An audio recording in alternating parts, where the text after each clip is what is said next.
On this episode of the Hanford Insider, we'll get a preview of this year's Wreaths Across America with Missy Chavez.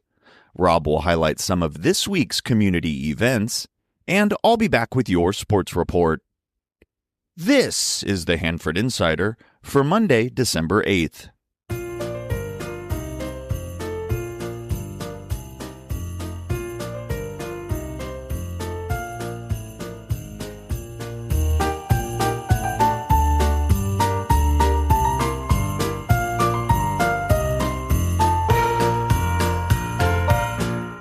Welcome to the Hanford Insider Podcast, where we bring you the stories, people, and moments that make Hanford such a special place. I'm your host, Rob Bentley, and it's December, the season of lights, community, and tradition here in our hometown. This month, we're diving into everything that makes holidays in Hanford shine. So grab a warm drink and settle in, and let's celebrate the magic of December together, right here on the Hanford Insider Podcast. In community news this week, Hanford Winter Wonderland is open through the beginning of January. Weekday sessions begin at 4 and end at 9. Weekend sessions begin at 2 and end at 9:15. Visit HanfordWinterWonderland.com for information and tickets. It was announced this week that after 51 years in business, Sanchez Feed and Seed will be closing its doors. Congratulations to Greg Sanchez on his retirement, and thank you to all of the employees who have served the community since 1974. The El Ritmo Drum and Bugle Corps is starting up a color guard for children in grades 5 through 8th. For more information, visit elritmo.org. The Hanford City Council met on Tuesday, December 2nd, and selected Mark Kyrus to be our next mayor and Nancy Howes to continue to serve as our vice mayor. The council rotates leadership each December, and Travis Payton's term as mayor has come to a close, but he will remain on the council until his term expires serving Area A. In general business, Hanford Fire Department Chief Daniel Perkins came back to the council with proposed changes to the municipal code regarding illegal fireworks. In the past, it was a $1,000 fine if you got caught launching illegal fireworks. Now, it will be $1,000 for each illegal firework if you're found in possession of multiple illegals, whether you're lighting them off or you're just selling or storing them. The new ordinance also allows for enforcement by the department by flying drones. The new ordinance will be up for final approval at the December 16th City Council meeting. Now let's take a look at this week's community calendar. The Hanford High School Choir will be performing their winter concert on Tuesday, December 9th at 7 p.m. in the Presentation Center. The following night, it's the Bullpup Band's turn to take the stage. The Hanford Garden Club will be holding their Christmas Luncheon Boutique on Wednesday, December 10th at 11 a.m. at the First Christian Church. Adventist Health will be holding their Light Up a Life tree lighting on Thursday, December 11th at 6 p.m. The Hanford West High School Band will be presenting their winter concert on December 11th in the Presentation Center at 7 p.m. Bethel Ballet will be presenting the Nutcracker at the Hanford Fox Theater on Friday, December 12th and Saturday, December 13th. And to wrap things up, the King's Symphony Orchestra will be holding their annual Christmas at the Fox performance featuring choirs from all three Hanford high schools. The concert begins at 4. You can find out more at foxhanford.com. There are 2 Christmas light pages that are gearing up for the festival season. Hanford Holiday on Facebook provides a list of decorated homes along with a map, and Kings County Let It Glow is a county-wide contest where the best homes go for a prize. You can visit their website at kingscountyletitglow.com for more information. That's certainly a lot of great events. If you have an event coming up, large or small, and you'd like some help getting the word out, let's work together. Send your information to hanfordinsider@gmail.com. Be sure to subscribe to my weekly newsletter to get a complete calendar of events. It's the most comprehensive community calendar available.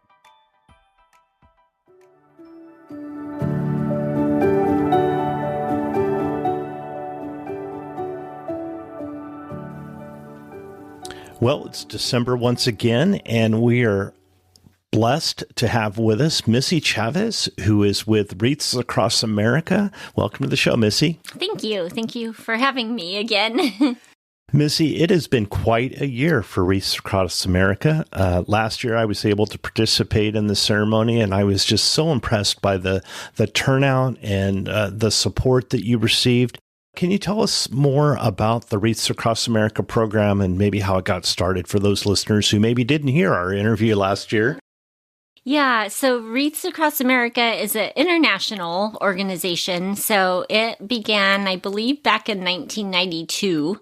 When a local wreath maker in Maine had an excess of wreaths at Christmas time. And so he reached out. He had the idea of putting them on veteran graves, and he reached out to Arlington National Cemetery, and they allowed that. And that's how it started internationally, the organization. And then it just has continued to grow and grow since then. For Kings County Wreaths Across America, we brought it here in 2019 was our first year. So this will be our 7th one. And when we started, our first year was just one cemetery, covering Grangeville with just over 1,000 wreaths, 1,000 veterans honored. And now to this year, covering Lemoore, Sunflower, Grangeville, and Calvary cemeteries. And that totals just over 3,000 wreaths and veterans that we're honoring.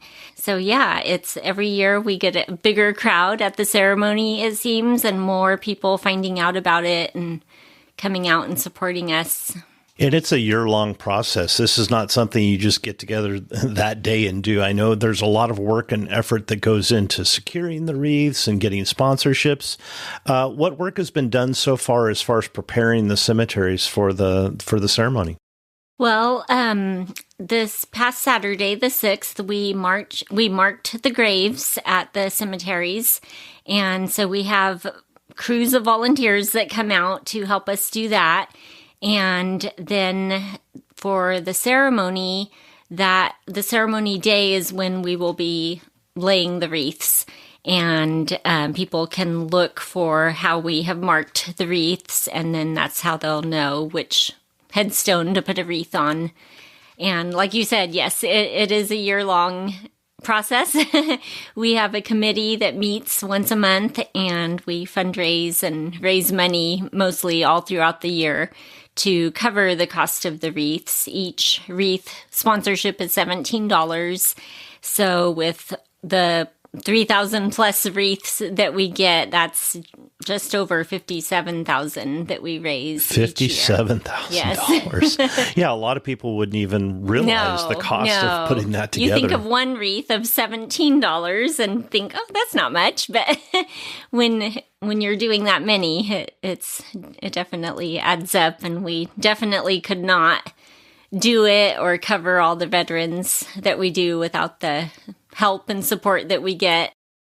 So let's talk about some of that support. This list would be too long to put on a show, but I know that there's been a lot of community groups that have reached out and shown their support. Your Facebook page is a great example of how groups can get involved and continue to support this. But you've done some creative things for fundraising this year too, I understand. Yes, we have lots of businesses and local groups, as you said, that donate and give donations, which we gladly accept. And then we do have 2 big fundraisers that we have every year is a taco dinner in the spring, and then a raffle prize drawing giveaway that we did. We have done it in the past in midsummer around the 4th of July, but this year we moved it a little bit later to Labor Day time frame, but that's always a good one. And then we did a couple local dinner nights with Chipotle and Yogurtland, and those we had good turnouts for those. I understand one of the unique things that you have is you have matching grants where, prior to the event, you see how much has been raised and you have some matching grants available too. Yes. In the couple years past, there has been a matching program. It is put on throughout the whole Wreaths Across America organization. We don't know for sure yet for this year if they will have the matching. We usually find out a day or two before the ceremony. So yeah, definitely be watching our Facebook group for that, because that's a great time to sponsor wreaths or give donations, because then your money would be doubled. So you're fully funded for this year, but you are always collecting money because the costs go up, and there's got to be a lot of cost associated with this too. Yeah. We don't have a lot of cost for putting on the ceremony. Fortunately, we have a little bit that we tend to, a lot of us in the committee just kind of cover on our own. That's our contribution and our donation to the cause. But the biggest expense definitely is getting the wreaths. So, Missy, I know that there's always a theme, and last year the theme was Say Their Name, and this year the theme is Keep Moving Forward. And do you know how that was inspired? Yes, it was the last words of an Iraqi veteran, and there's a whole story behind it. I believe I did post it on the Facebook group at the beginning of the year, so you can look for that if you're interested in that, but definitely inspirational. He told his squadron or his unit that, basically with his dying breath, and, just inspiring them to keep moving forward. And we have taken it to heart ourselves of continuing to move forward and continuing to do this each year. So the ceremony is this coming Saturday, December 13th at the Grangeville Cemetery, and it starts at 11. There are other cemeteries that are involved as well, but I understand families can come earlier and place wreaths on the graves? Yes, so they can come at 10 o'clock if they have a loved one who's a veteran buried at the ceremony location, and then we will lay the Grangeville wreaths immediately after the ceremony. Yeah, you mentioned the websites, Wreaths Across America, very, very accessible. And then you also have a local Facebook page dedicated to the ceremonies here in Kings County, and you can find that at Kings County Wreaths Across America. A lot of great information on there, and Missy keeps it updated, and a lot of, we were talking about the sponsors earlier. One of the things that I enjoy about the page is that you can actually go in and see all these different organizations, community service organizations, individuals that have contributed to the Wreaths Across America program. Missy, thank you so much for joining us once again, and we look forward to the ceremony on Saturday. And if you have any questions, you can contact Missy through the website, and she'd be happy to answer your questions and maybe get you involved for next year's event. Thank you for having us, and thank you for helping us spread the word.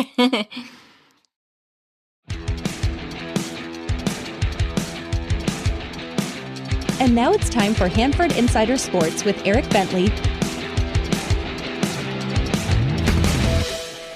We'll start with basketball, where the Hanford High boys won 3 of their 4 contests in the Kingsburg Lions tournament to improve to 3-4 overall on the year. After falling to Frontier in the tournament opener, the Bullpups rattled off 3 wins in a row, dominating Washington Union 71-23 before taking down Rigetti 71-55 and using a second-half comeback to squeak past Tulare Western 64-62. More tournament action awaits the Bullpups this week at the Clovis West Nike Invitational. The Hanford High girls fell in their only action last week, 44-25 to Kerman. This week, a rivalry clash with Hanford West awaits on Monday before tournament play at the Hoover Holiday Classic this weekend. Neither Hanford West basketball teams were able to find a win last week, with the boys falling to Monache and Mission Oak, while the girls fell to Dinuba and Mission Oak. The 1-4 boys will be in action at McFarland and Corcoran this week, while the 1-6 girls host Hanford High on Monday before traveling to Tulare Union on Wednesday. And the Sierra Pacific boys saw their undefeated start to the season come to an end, going winless at the Emmanuel tournament to fall to 3-4 on the year. The Golden Bears will head to Foothill in Bakersfield this week for 3 tournament games. The 1-7 Sierra Pacific girls were idle this week as they prepare for tournament action this week at the Nawahine Pa'ani Opa'anuhu tournament in Honolulu. And don't worry, we haven't forgotten about soccer either. Their season also got underway recently, and the girls' teams at all three schools have found success to start the year. The Hanford High girls are off to a 2-0 start with dominating wins over Porterville and CVC. The Sierra Pacific girls find themselves 3-2-1 on the year with victories over Central, Atascadero, and Sanger. And the Hanford West girls are also 3-2-1, their victories coming over Strathmore, Carruthers, and Roosevelt. On the boys' soccer side, all three schools are still looking for their first wins of the year. As always, we like to cover as many sports as we can, but we can only do so much without you. Any sport, any team, any level, if you have a score report or a team update, please let us know at hanfordinsider@gmail.com. I'm Eric Bentley, and this has been your Hanford Insider Sports Report. Well, that's all the time we have for this week's show. On next week's show, I'll have coverage of the new Cart Station ribbon cutting. It's been a great 2025, and after next week's show, I'm going to take a little break and return with all new shows on January 12th. If you enjoyed this podcast and you'd like to show your support, you can go to buymeacoffee.com/Hanford Insider to make a donation. If you'd like to join the Hanford Insider email list, stop by my website at hanfordinsider.com to sign up for updates.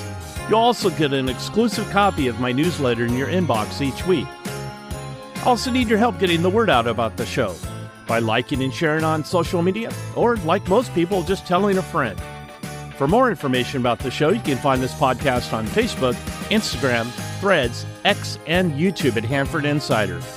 If you have a show idea, be sure to email me at hanfordinsider@gmail.com and I'll look into it. Thanks for listening. Have a wonderful week.